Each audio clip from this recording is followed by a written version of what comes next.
Hello St Nick's. It's great to be coming to you today on the second of two glorious September days. I hope you've had a chance to enjoy the sunshine.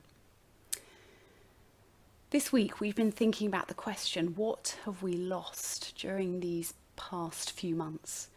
What have we lost personally, but also what have we lost as a body of God's people as we've been unable to gather together in the usual way?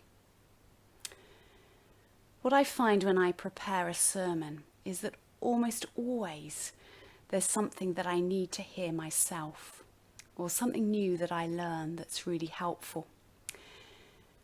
And this weekend I preached on Psalm 42, a psalm of lament, and I learnt some new things about what it is to lament. I've been really familiar with the word, but I suppose I've seen it as more about weeping and wailing and letting it all out in prayer to God. But the bit about lament that I hadn't realised is that it's a language of prayer that, having let it all out, having told God all that's troubling us and asked for his help, we then move on to refocusing, to remembering the God who we walk with. The fact that God can be trusted, and it's renewing our hope and our confidence in him. Over the summer, my Bible reading notes included the book of Lamentations. It's all about lament, 5 chapters. And we don't know much about this book. We don't really know who the author was. It might have been Jeremiah. It was written about 500 years before Jesus. But it's definitely likely to have been written by an eyewitness because of the vivid detail it tells about what's happened. And it's describing the destruction of the city of Jerusalem when the Babylonians invaded. And there's lots of agony and, as I say, very vivid detail. When I read it, and it wasn't really a very happy thing to be reading on holiday, but when I read it, I was just so taken by the sadness that it expresses and that you feel coming from the words. But it also takes me back to the purpose of lament and the definition of lament. Because even in the agony and the sadness and the despair of that book, there are signs of hope, and it manages to keep faith.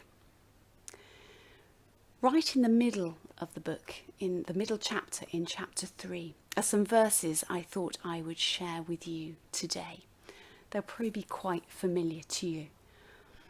But they're verses that are reminding us, calling us to remember. So let me read them. Chapter 3, verse 19. I remember my affliction and my wandering. I well remember them, and my soul is downcast within me. Yet this I call to mind, and therefore I have hope. Because of the Lord's great love, we are not consumed, for his compassions never fail. They are new every morning. Great is your faithfulness. I say to myself, the Lord is my portion, therefore I will wait for him. The Lord is good to those whose hope is in him, to the one who seeks him. So there's a remembering of all the affliction and the sadness.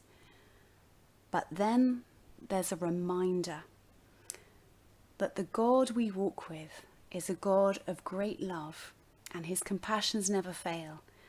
And in fact, they are new every morning. He is a faithful God. And there's that reminder to ourselves. I say to myself, the Lord is my portion.